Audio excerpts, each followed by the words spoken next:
We are live. Welcome to the Leadership Launchpad Project. I'm Rob Kalwarowsky, reporting live from Costa Rica. Whoop, whoop. Susan, obviously, my co-host is here, the one and only Susan Hobson. Susan, how are you? I am so fired up. We were just off mic talking about how this is this incredible manifestation moment for you, sir. You got up to go get something. I caught the board shorts. And so it made me think of all the times back when you were a client of mine and you were visualizing your ideal future aspirational self. And you're talking about getting up from things like this to go out and take a surf. And look at you sitting there with the sun, the Costa Rican sun pouring through the window. Just so everyone who's listening knows, I'm wearing a three-piece suit, and it's totally A three-piece suit. He's not in his Speedo reporting today. No, this is it's so cool. Simon did this drill when I was on his podcast a couple of weeks ago, where we actually talked about our background so that, anybody that couldn't see us could actually imagine us in the studio. I thought that was such a cool way to start. That is cool. And the one thing that I've really been thinking about a lot lately, right, is we met a bunch of folks at a retreat we went to, and we met some folks doing some of the activities we've been doing. And everyone has said to me, it's like, wow, it's incredible you've moved here without I've never visited Costa Rica before. And it's really, for me, it's reinforced the value of the self work because when we were working together, this was not possible for me to decide to do. Probably even a year ago, this wasn't possible for me to decide to do. And not that the logistics and all the other stuff was possible, but the ability to choose and to lead self wasn't there yet. And I think for folks listening, like, yes, I'm not baked. Yes, I'm not perfect, whatever. Yeah. Like, all that's true. But the value of the work is so you can make decisions for big S self by big S self, and you can finally choose to do the things you've always wanted to do. What an amazing way to make a case, eh? That's right. And so starting there, so we have a special guest today, a squadron warrant officer for the Department of National Defense. And for folks who are watching the YouTube video, you can see I'm wearing camouflage with the wall behind me. And obviously the host of the Trench Leadership Podcast, Simon Kardynal's here with us. Simon, how are you? I'm doing very well. Thanks so much for having me on the show. I'm looking forward to this. And yeah, that is amazing camouflage. Well done. I was just, fitting in the military background, right? Tying it all together. Simon, we're so excited to have you on the show today, buddy. Why don't you start off by plugging our audience in to you? Tell our audience a little bit about yourself and what mission you're on out in the world of leadership. Yeah, well, I'll start by saying thanks so much for having me on the show today. This is fantastic. I love one of the great things about being podcast host is the ability to make the different connections around there and how we were able to actually reach out to each other and do that podcast guest swap, because as you mentioned, you were on my show a little bit or a couple of weeks ago. We did the recording, which I'm sure we'll talk about down the road. But for now, I'll give you a little bit of background of myself. I'm Simon Kardynal. I'm a Canadian, and I was born out in British Columbia. My father was in the military, and so I lived all in Western Canada my entire life before I joined. And I always had looked at my father as a sign of it, kind of an inspiration, because I looked at him coming home in that uniform thinking, wow, he's doing something important. And I knew that that's what I wanted to do. I have that calling, if you want to use that terminology. And so eventually when I got to the point in my life where I could apply to the military, I did. And I was promptly told I was an immature little twerp, and they did not use the word twerp, and that I need to go back and grow up. And I'll tell you, that was a life-altering moment for me, because it was absolutely true. I was very immature. I just assumed that driving was a right and not a privilege.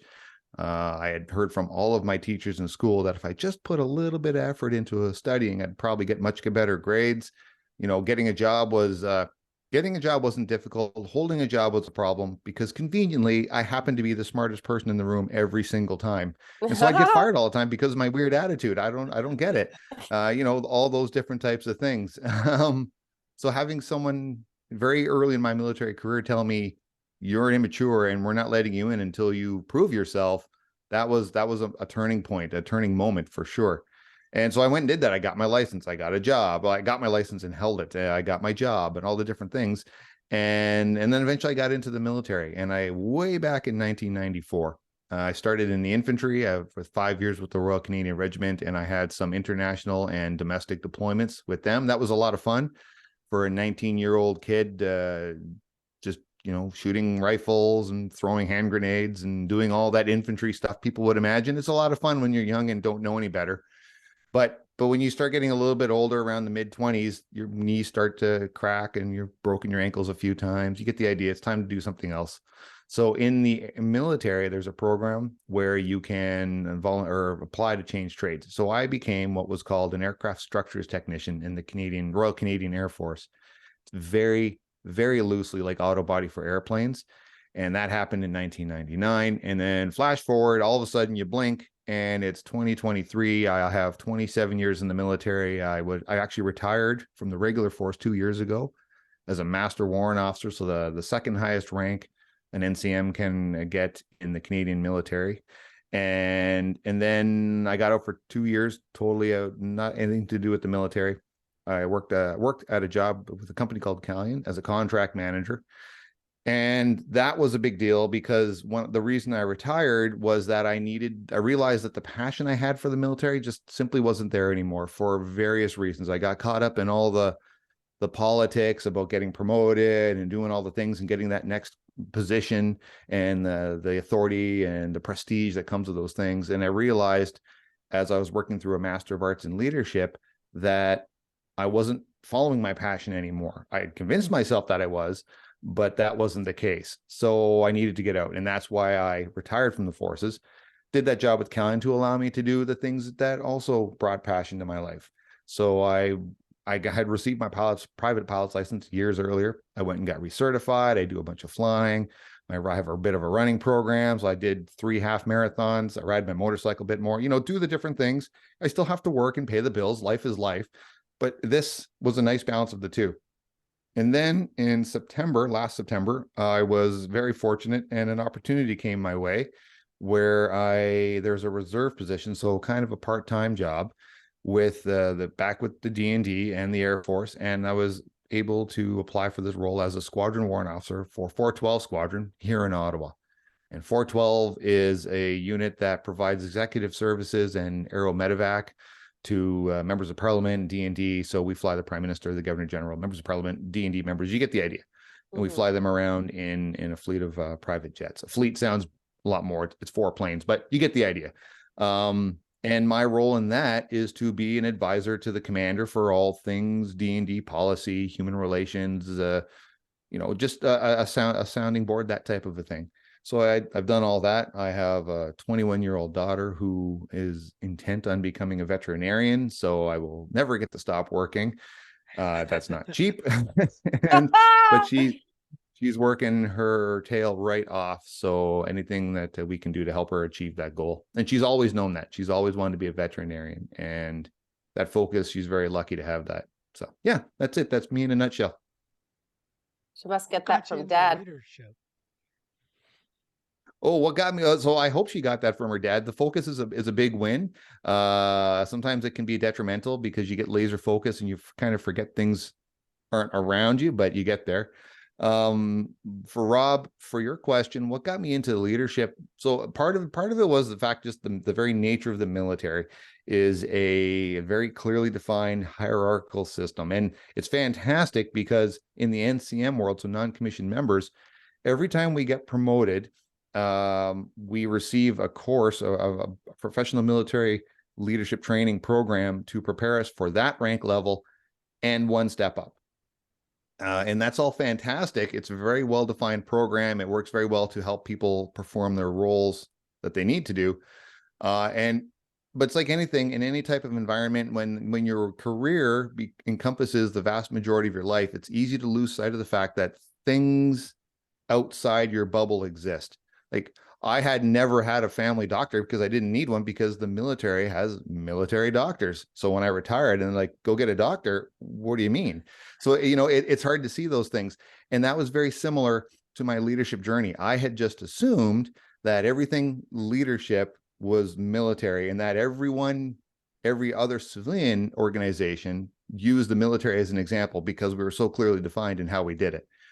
And this Master of Arts in Leadership that I took, it was an interesting thing because it was at a civilian university, and I was the only military member in my cohort. And all of a sudden, here I am, I'm doing this program, and I had started with just the intention of being able to put post-nominals at the end of my name to help further my military positions.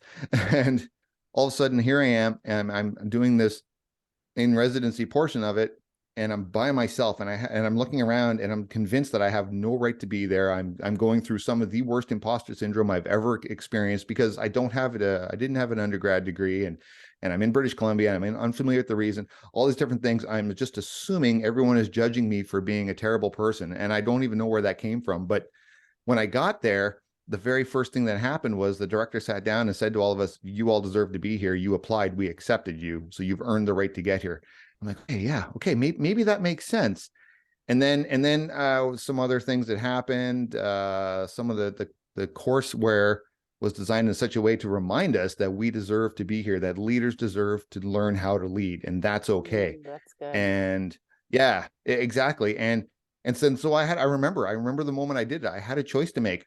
I can either take this information in and embrace this way of leading with my heart versus leading with my brain, which is a very, one could imagine, military-esque style.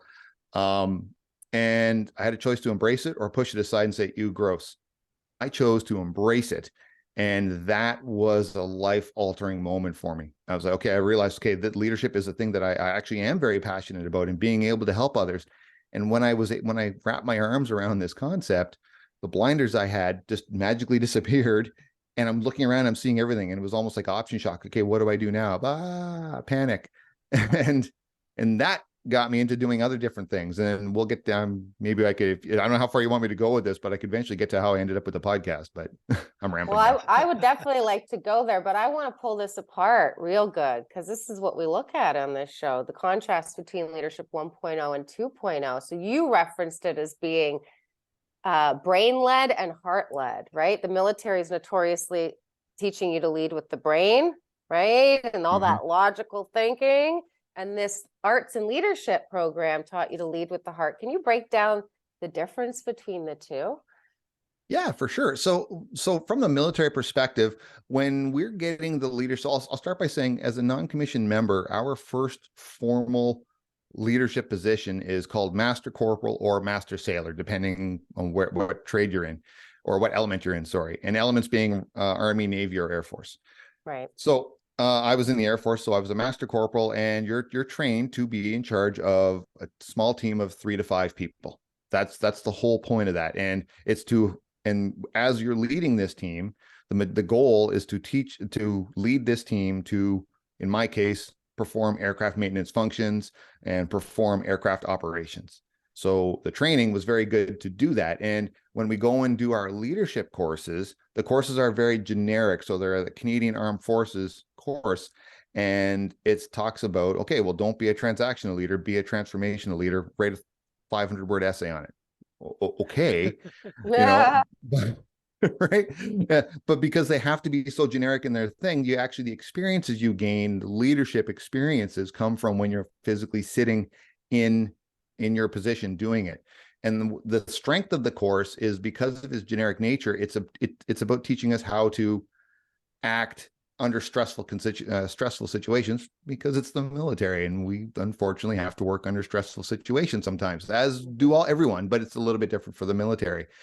And So we would run small party taskings, and the taskings were almost set up in a way that we almost had to fail them. They were very, very difficult to pass, but it wasn't about the pass fail or achieving success. It was about going through the process and using your brain to understand that you were going through that process and how are you going to utilize your people and your material to be able to go forth. Now, if we're talking about the master's degree, all of a sudden they're talking about, they talk about transformational leadership for sure, but they also talk about servant leadership and the differences between all the different styles involved with that. But they physically use the term leading with your heart and understanding that your heart is not something that's going to hold you back from being able to go and be a stronger leader. It's actually something that will complement it, knowing when and how to use that, have empathy and compassion.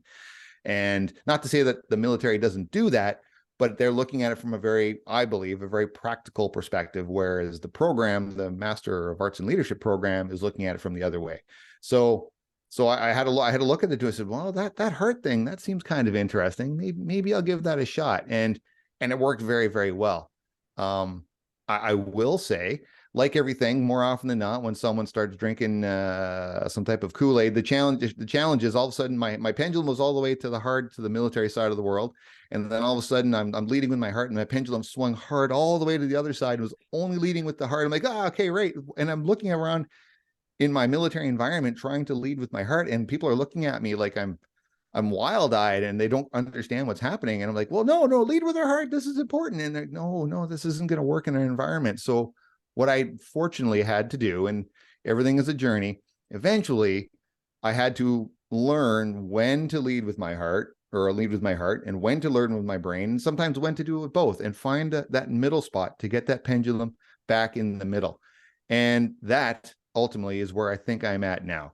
It's a challenge sometimes, because sometimes my emotions want me to lead with my brain. I've done all the different strengths-based assessments, and every one of them came up with the same thing. Simon is a pragmatic leader. Correct. That is absolutely true. My default is to go back to leading with my brain. And so when I find myself in leadership positions and I'm doing that, often I ask myself, does this make sense, or is this more comfortable for me?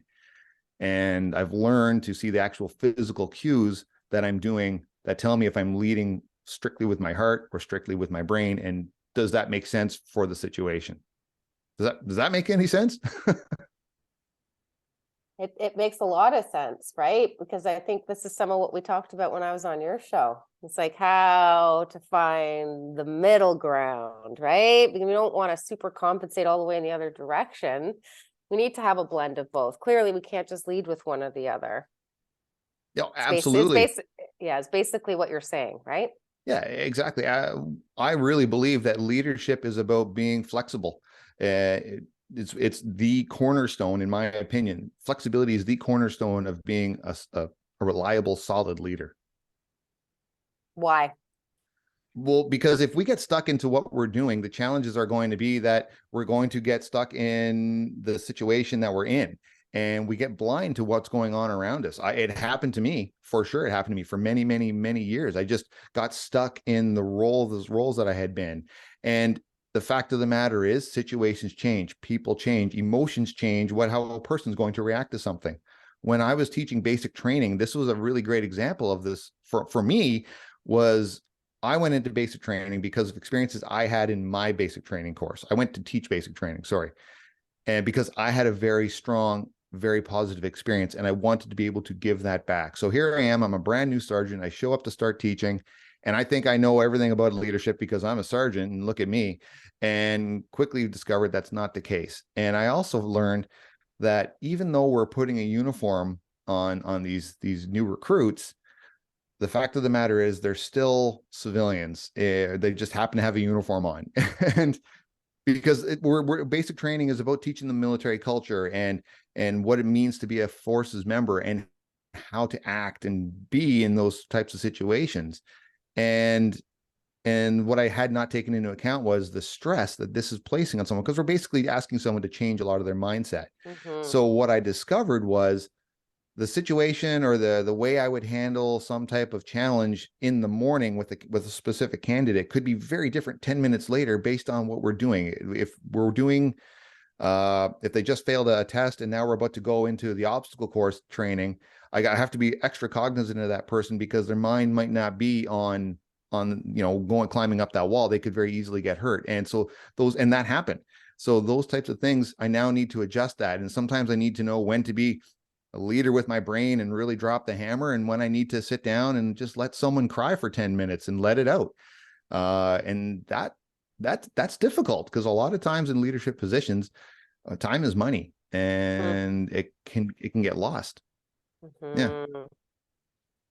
So I'm curious. along those lines, right? Like right now, the biggest thing I suppose that's going on is the return to work for these huge tech companies. And there's a lot of bosses that are like, hey, we got to get folks in chairs in the office because that's the way it's always been.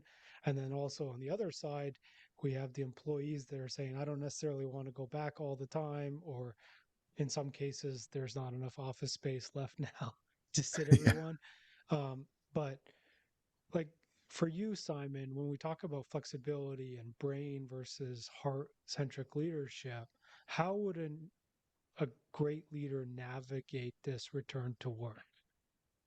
Well, I think that's a great question. I think it comes down to actively listening to what the people are saying and understanding and being honest about why a decision has been taken. The example I would like to use is how my company, I still work at the company called Calian there, and I think they honestly did the perfect way of going about this working from home and the new hybrid model. Would it be okay if I shared that? Sure. I love Okay. that. So Calian is a contracting company, and my role inside the company is as a contract manager. I started in January of 21, and so right in the middle of one of the big COVID waves. And up even now, I've only been to the company, I don't know, a few dozen times. And what they did when we were starting to emerge from this pandemic, and they were talking about work from home models, they sent out the headquarters staff sent out a survey. What do you want? What do you tell us what you think? And there was almost, I can't remember what the percentage was. It was in the high 90s of respondents, and it came back overwhelmingly stating that people wanted to work from home, strictly work from home, but have the option of going to the office. And then there was a smaller group that said, I'd like a hybrid model, and a smaller group that said, I only want to be at the office. So they took that information and they came back and said, okay, well, clearly this is not clearly we're hearing that people want for work from home. So this is what we're going to do. We are going to leave it up to the individual teams to decide when and how they want to build their work from home plans and their hybrid plans. So it happens to be that my team, even though all of us are situated inside the National Capital Region, we're very significantly spread out.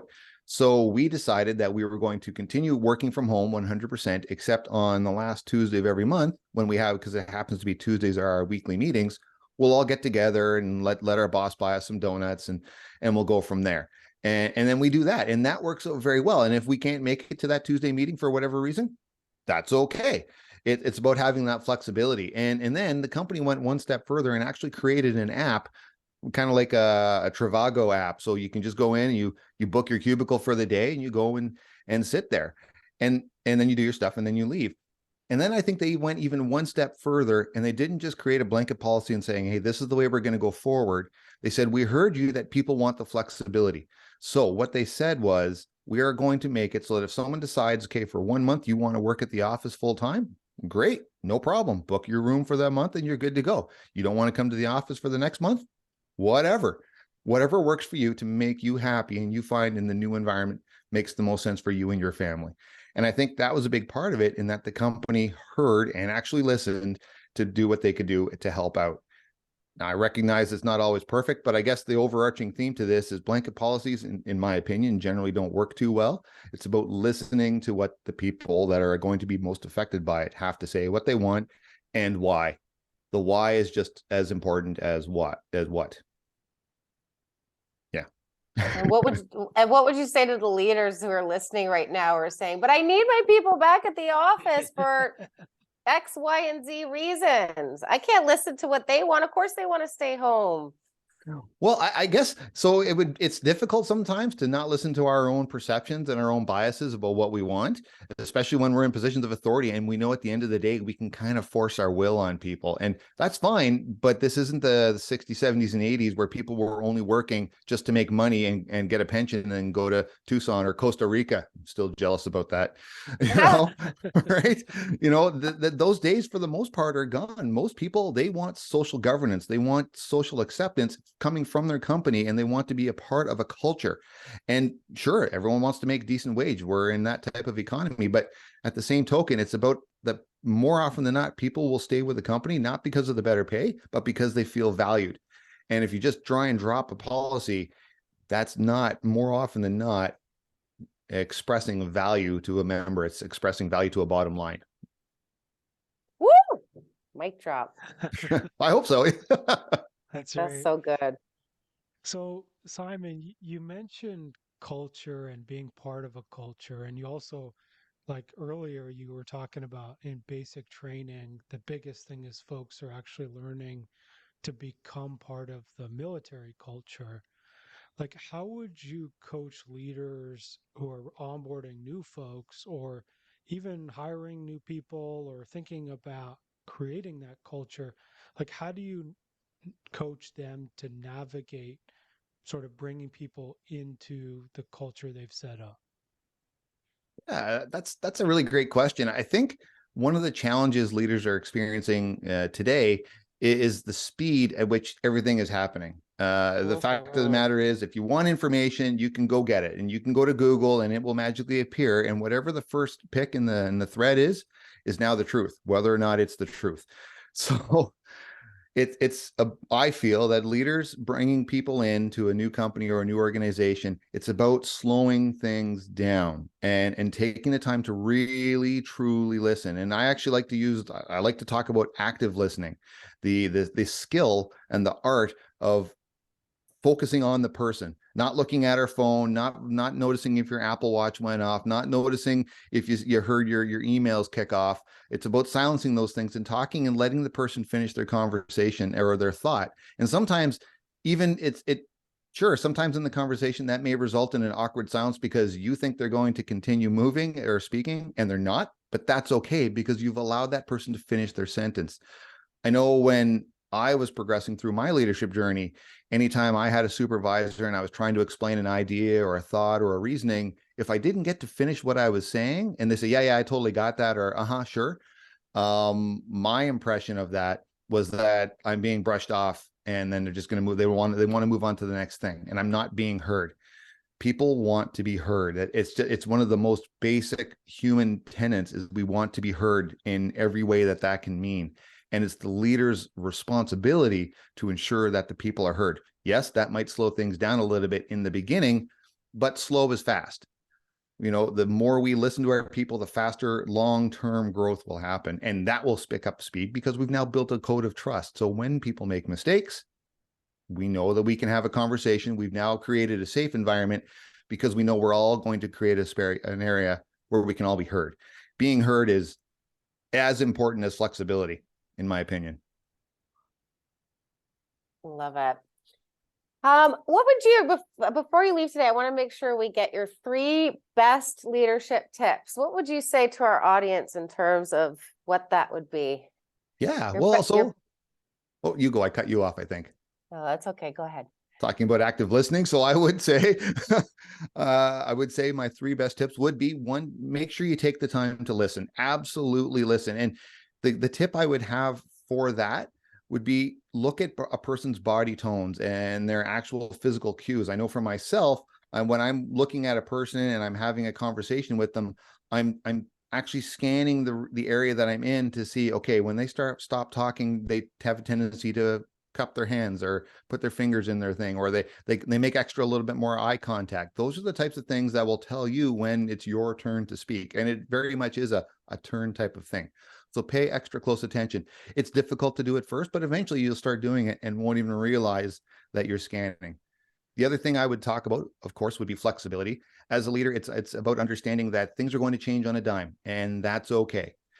Things will change, things will vary, there will be evolutions, and it's the leader's role to stay ahead of these things as much as possible. And I guess that would lead me into my third point is understand that everyone is going to make mistakes, including the leader. The days of the expectations for a leader to be perfect in all things leadership are over. I don't even think they truly existed, but we love to say that about people. We are all going to make mistakes. We're all going to keep making mistakes. It's about what we do with those mistakes and how we go forward with them. If you're willing to be open to accepting the fact that we'll screw it up, that's okay. Some will sting more than others, but we'll figure it out and you move forward from there. That's the hardest one, right? Yeah. Yeah. It's be kind to yourself is probably the best way to put it, but it's difficult. It's not an easy one to do. That's for sure. And Simon, we have to ask you our favorite question on the Oh, show, yeah. which is, what do you want your legacy to be with all this work that you're doing in leadership? I want my legacy to be that I made a difference. I joined the Canadian Armed Forces because I truly believed that the forces was an opportunity to allow me to make some money, but more importantly, that I was doing something important. That when it's all said and done, and I'm no longer around, that I made a difference at something. With someone, and it doesn't have to be earth shattering. I don't need to be hailed on a thing, although it would be cool to have a football team named after me, but I don't need that. I want people to think, Simon, he made a difference, and that's good enough for me. I think you already have a team, the Arizona Cardinals. Yeah, okay, a good football team. No, he's talking smack. Oh man. Old Arizona. And before we go, I want to just give you the floor to talk about Trench a little bit, because I know we haven't really circled back to that, and we said at the top that we would. So tell our audience a little bit about your podcast, Trench Leadership, and why you named it that. Yeah, for sure. Thank you for the opportunity to do so. So Trench Leadership, a podcast from the front, came about from when I was coming near to the end of my Master's of Arts in Leadership, which we've heard me talk about a lot. Are you starting to see a theme about how that kind of encompassed a bunch of stuff? I was coming near the end of it, and I was starting to have two thoughts. The first one was, well, okay, great. Now I've got to write this big giant paper, but I also have to do a project. What's the project going to be? And most often people were choosing infographics, and that was all fine and dandy. The fact of the matter is I'm not great at those types of things. I just don't have that artistic style. And I like kind of trying to find different ways to do things. So I was trying to figure that out. I was letting that sit in the back of my mind. And then the next thing was, well, what am I going to do with this 2 years of information I've been stuffing into my head? How do I actually utilize this stuff? I was like, okay, that's great. And then the third thing had popped up that I wasn't expecting was the realization that while I was going through the program, I kept saying to myself, gee, I sure wish I'd heard about systems thinking 15 years ago when I was a new leader, or these other different leadership styles or processes or Venn models or whatever. And I'm not suggesting as a brand new master corporal or a brand new team leader, we need graduate level understanding of these things, but definitely knowing they exist help open our minds to the possibilities that are out there and understanding what is available, what information is available to leaders. And I kept thinking, oh, new leader. So next thing I know, oh, I should totally create a podcast to look at new leaders and emerging leaders, because my experiences with podcast listening in leadership realm had been that more often than not, the podcasts tend to come from CEOs or the very large companies saying, well, if you want to be the next person to run Rogers, you need to do these things. Well, that doesn't help the person in charge of 3 people. So that was great. So then I went back and I actually created a 3-part podcast mini-series for my project to make sure I could actually go ahead and make something that sounded moderately professional, because I have 0 experience in that. That turned out great. Next thing you know, Trench Leadership, a podcast from the front. So the idea is it's a little bit of an homage from my time in the military and recognition of that, but also my true belief that leadership, real tactical leadership, is happening in the trenches. It's those team leaders, the people that are first promoted into a leadership role, brought into a new organization. They're the ones that are enacting the leadership decisions that have come from on high. You will go and make this happen. And we're the leaders that are physically doing it. and they're the ones that are getting bloody for all intents and purposes. And trench warfare was bloody. So that's kind of the idea where it came from. And I've been doing this for a little over a year and a half. I just released episode 81, and I can't believe it. It's blowing my mind away. I'm not number 3 in Canada for leadership related podcast, but I am number 7. So that's a huge win. Look at us. That's amazing. It's I, so That's amazing. amazing. yeah. And I love it. And that's, and it's how I'm giving back, or how I'm trying to offer things, not necessarily giving back, but it's how I'm trying to provide, if that makes any sense. Pay it forward. Pay it forward. There we go. Yes, exactly. That's a much better way to put it. You You see should why totally I have a had podcast. you see why I had to have Simon on the show now, right, Rob? So aligned. We talk about the ripple effect. Like, that's what it's all about for us, but it's all about paying it forward and making a difference, right? With the lessons that we've all learned in the trenches. And that's exactly it. You know, we've all been there. And I would like to, at my leadership level with the military, I'm more focused on institutional and strategic level leadership, but that doesn't mean I don't have to go dip my toes in the trenches and do that every once in a while, because regardless of where all leaders sit, we are, wherever our position is, my belief is that leaders are often going up and down in that world. And sometimes we find ourselves at the tactical level, sometimes we find ourselves at the institutional level, and we don't know what day that's going to be for us. So it's about remembering that. I have one last question. I'm Absolutely. sorry. I can't help myself. I have to squeeze it in. You know how you're talking about starting your show for the emerging leaders and the young leaders? We've been really looking at the gap in leadership development and training, how it doesn't even happen until you're in your 40s, right? So when do you feel that leadership training and development should begin? So I think that training should begin when the person has decided that they may want to get into a leadership position. And that allows a couple of different things. It allows an organization to be able to tailor make programs specific to people. There are so many coaching and different programs out there that something can be found for that person that will align with their values and the organization's goals. So, and the other advantage of deciding based off the person's desires is by providing even the most basic level or basic types of leadership training and education, this is going to open their eyes to things. And sometimes in those new levels, people get put into these leadership roles and they realize they don't want to be a leader. Not for me. No thanks. And now what? Now the organization has invested a lot of money in someone they've decided is a good leader. And who's deciding that person is a good leader? And why are they deciding that? There are so many different things that come into effect with that. And we need to figure those things out. So by the organizations allowing the person to decide, hey, I think that's something I want to pursue, there's going to be buy-in. And the actual, the fact of the matter is there's a cost risk by the organization that's now reduced because the person is invested in it as well. Boom. Glad I asked. Thank you so much for that Absolutely question. amazing. Yeah, and for folks out there, so wherever you're listening to the Leadership Launchpad project, hit Google or search for Trench Leadership and hit subscribe there. Obviously, it's available on the same ones as this one, so Apple, Spotify, etc. You can also check out trenchleadership.ca for more info there. And then we've also dropped Simon's LinkedIn in the podcast notes. So you're welcome to connect with Simon on LinkedIn. Is there anywhere else you want folks to find you? I do have some activity on Facebook, but honestly, the main one for me is LinkedIn. That's where I do a lot of different stuff there. So you can find Simon Kardynal on LinkedIn, but I also have a Trench Leadership one there. Reach out to either of those. If you'd like to have a conversation or just set up a time, you could also go to simonk@trenchleadership.ca. That's the email. Reach out. I'd love to have a chat. Awesome. And obviously for us, hit subscribe to Leadership Launchpad Project on your favorite podcast platform.